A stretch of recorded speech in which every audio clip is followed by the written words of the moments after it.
गबरू बौना था। वो अपने कद के कारण हमेशा सभी लोगों का हंसी का पात्र बनता था। वो अक्सर अकेले में गुनगुनाते रहता था। सपने में वो सुपरमैन बन जाता था। एक दिन स्कूल की क्लास में, अरे तुम लोगों को पता है आज हमारे क्लास में नए टीचर प्रकाश सर आ रहे हैं। हाँ भाई, सुना है बहुत कड़क और डिसिप्लिन वाले हैं। हम लोगों को क्या, हम लोग तो डिसिप्लिन में रहते ही हैं। तुम अपना सोच लो बिलवा। इतने में प्रकाश सर आ गए। बच्चों, मैं तुम्हारा नया टीचर हूँ।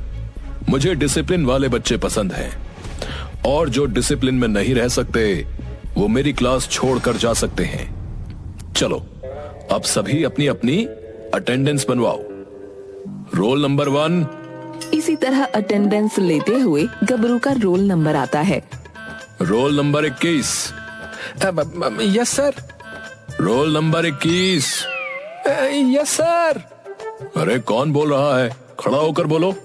सर मैं खड़ा ही तो हूँ। देखो मैंने पहले ही कह दिया है कि मुझे डिसिप्लिन वाले बच्चे पसंद हैं। चलो अब खड़े हो जाओ, नहीं तो मैं तुम्हें एब्सेंट कर दूंगा। अरे सर, गबरू तो खड़ा ही है, बौना होने के कारण वो आपको नहीं दिख रहा है। सर यही बिल्कुल बिलवा हमको पीछे बैठा दिया। मैं तो हमेशा आगे बैठता था, बताइए। क्यों रे बिलवा, गबरू को पीछे क्यों बैठा दिया? वो क्या है सर कि इसके आगे बैठने से ना सर ऐसा लगता है ना कि हम लोग प्राइमरी स्कूल में बैठे हैं सर। हाई स्कूल वाली फीलिंग नहीं आती है। ठीक है ठीक है, अब बैठ जाओ सब। गबरू तुम आगे ही आकर बैठो।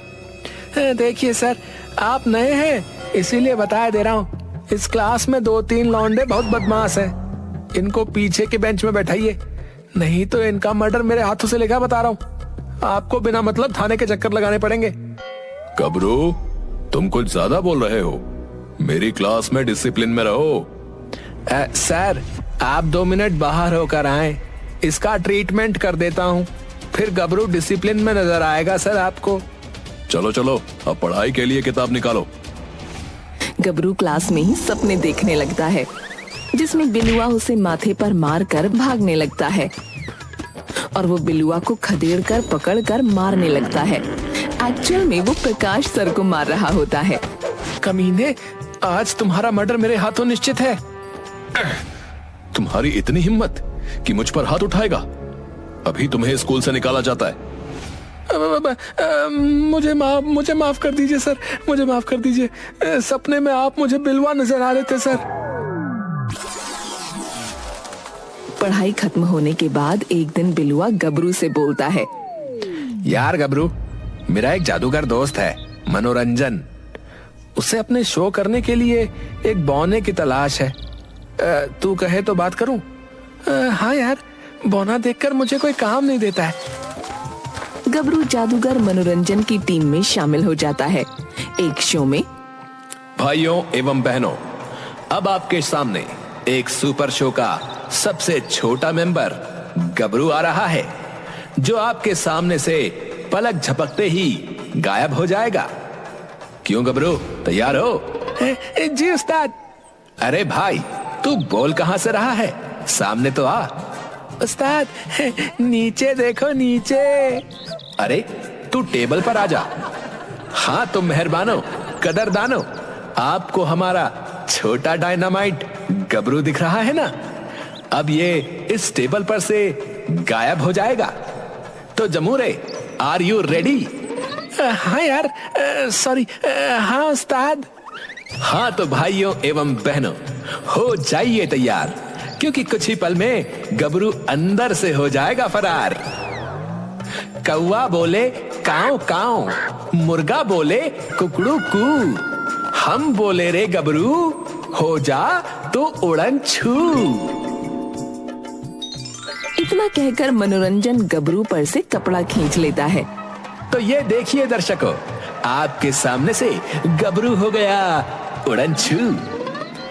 तू टेबल के नीचे 2-2 कुत्ते पहले से बिठा रखा है तू, और हमें कहता है उड़न छू। नहीं करना मुझे शो। गबरू वहाँ से चल देता है।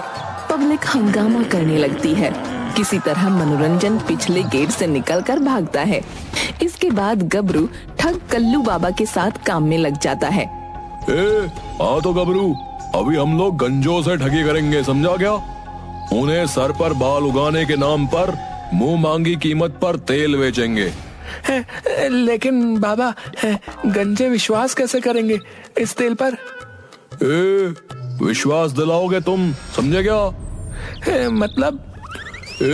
मतलब ये कि तुम घने बालों वाले विग लगाकर लोगों को बताओगे कि पहले में गंजा था, जब से चमचम तेल इस्तेमाल किए लाए मेरे घने और काले बाल उगाए ले। तो ये एक्टिंग तुमसे हो पाएगी ना? बाबा, एक्टिंग तो ऐसी करूंगा कि लोग हाथों हाथ पूरा तेल ही खरीद लेंगे। हाँ, शाबाश है। चल, और ये विग पहनकर गंजों के शहर में चलते हैं। चल चलिए बाबा, ये विग तो मुझे बहुत फिट बैठती है। हाँ। दोनों शहर में जाकर भीड़ भाड़ वाले इलाके में तेल बेचना शुरू करते हैं। आ जाइए मेहरबान, अगर गिरते बालों से परेशान, लगाइए तेल चमचम, बाल उगेंगे झमाझम। क्या ओ भैया, ओ अरे ओ मैडम, जल्दी आओ, कम भाई। बातों में उस्ताद का है दम। पहले बाल थे मेरे बहुत कम, फिर लगाया मैंने तेल चमचम, अब बाल झाड़ता रहता हूँ हरदम। शाबाश गबरू, शाबाश। क्या खेला है रे तूने, क्या खेला है? बिल्कुल बढ़िया, सारा बिक गया रे चमचम तेल। वाह वाह, तू तो निकला एक्टिंग का बादशाह। ये ले तुम अपना हिस्सा। कल शुरू करेंगे हम लोग फिर से यही किस्सा।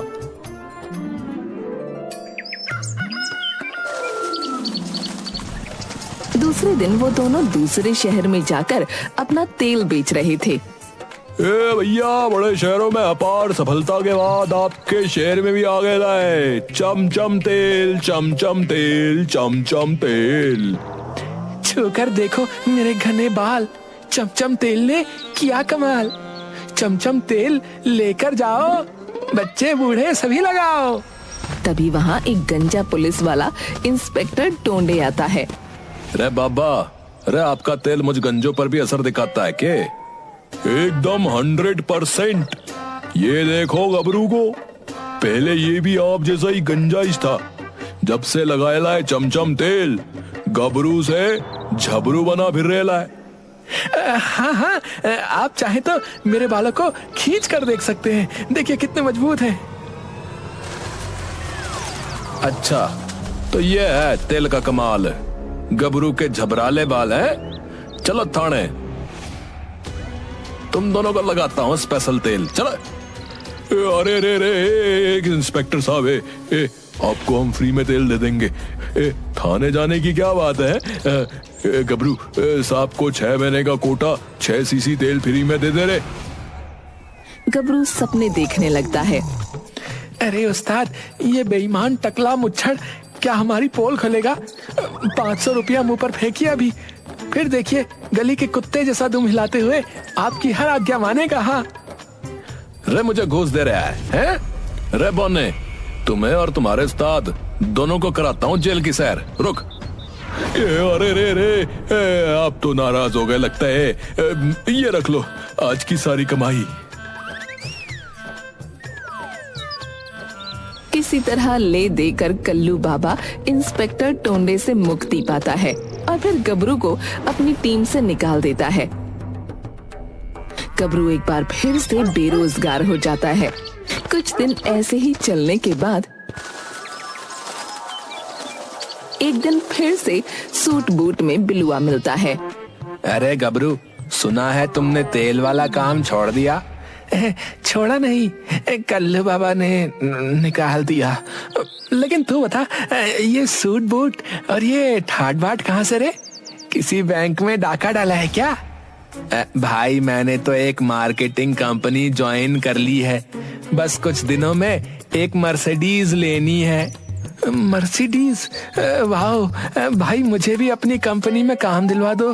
काम कुछ नहीं, बस अपने नीचे राइट में 2 बंदे और लेफ्ट में 2 बंदे जोड़ने। बस फिर वो लोग भी अपने राइट में 2 बंदे और लेफ्ट में 2 बंदे जोड़ेंगे। बस कुछ ही दिनों में तुम एक आलीशान फ्लैट के मालिक हो गए। भाई हमें क्या करना होगा ये बता। ठीक है, तो 500 रुपए एंट्री फीस लेकर कल सेमिनार में आ जाना। बस एक स्पीच काफी है करोड़पति बनने के लिए।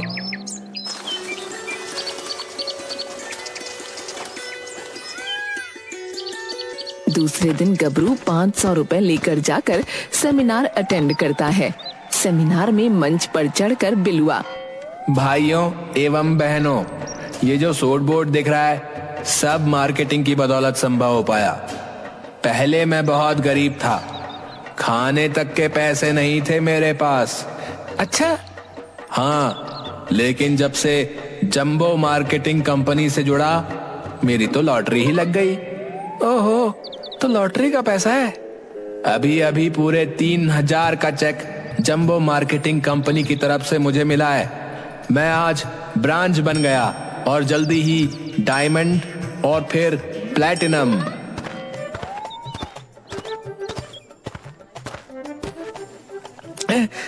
बिलवा भाई, मुझे भी रातों रात करोड़पति बनना है। ये रहे मेरे 11,000 रुपए एंट्री फीस है।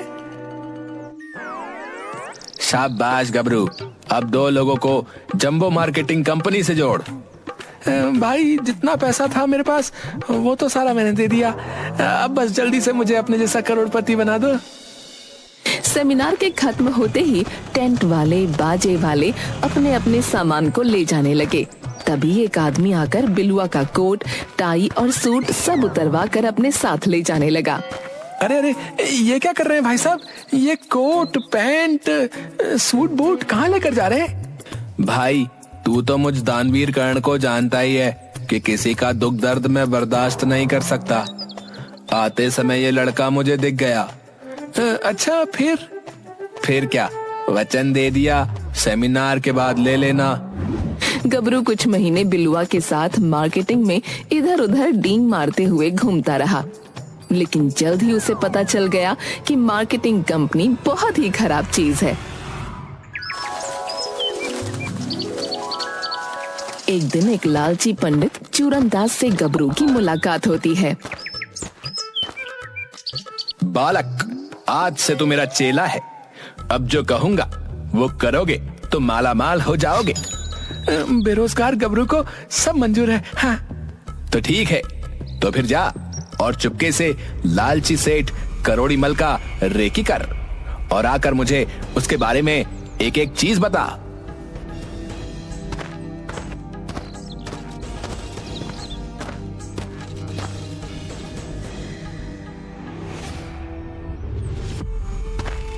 गबरू 2-3 दिन सेठ करोड़ी मल के एक्टिविटी को देख कर आता है और चूरनदास को बताता है।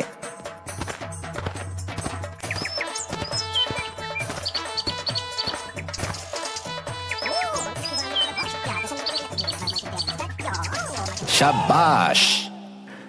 लेकिन एक बात तो बताना भूल ही गया। वो बहुत ही ना कंजूस है। लेकिन सेठानी जो है वो उसके पैसे चुरा लेती है। मतलब? आज मंदिर में बोल रही थी कि भगवान जी माफ कर देना, आपकी झूठी कसम खाई मैंने। उनके 20,000 मैंने ही चुराए हैं और मैंने उसे अपने तकिए के नीचे रखा है। शाबाश, अब देखते जाओ बस।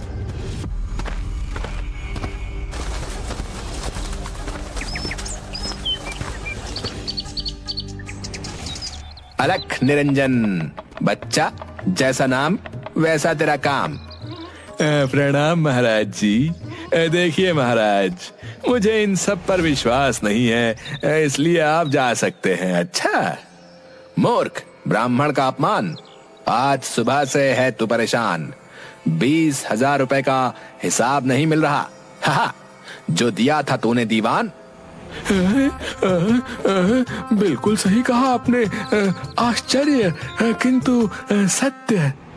जाओ बच्चा, अपनी पत्नी के तकिए के नीचे देखो, पैसा मिल जाएगा। हा।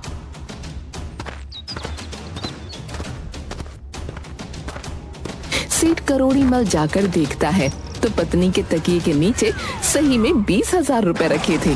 वो वापस आकर चूरन दास के चरण पकड़ लेता है।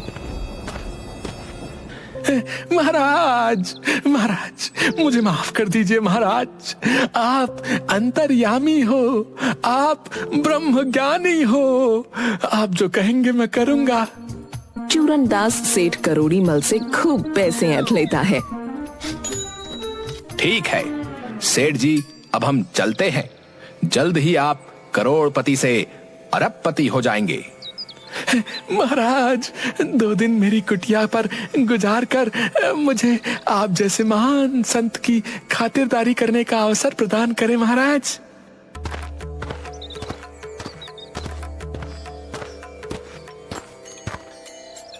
करोड़ी मल पति पत्नी दोनों की खूब सेवा सत्कार करते हैं।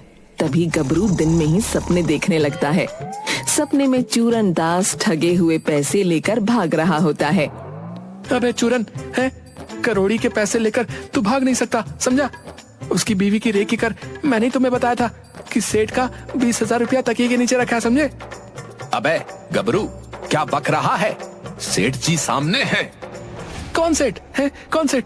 वो गधा, उसे तो कभी भी हम फिर से उल्लू बना देंगे है? लेकिन अभी मुझे आधा हिस्सा चाहिए, समझे? करोड़ी मल तुरंत माजरा समझ जाता है। उसके लठैत दोनों को खूब मारते हैं। गबरू कसम खाता है कि आज के बाद कोई काम नहीं करेगा, आजीवन बेरोजगार ही रहेगा।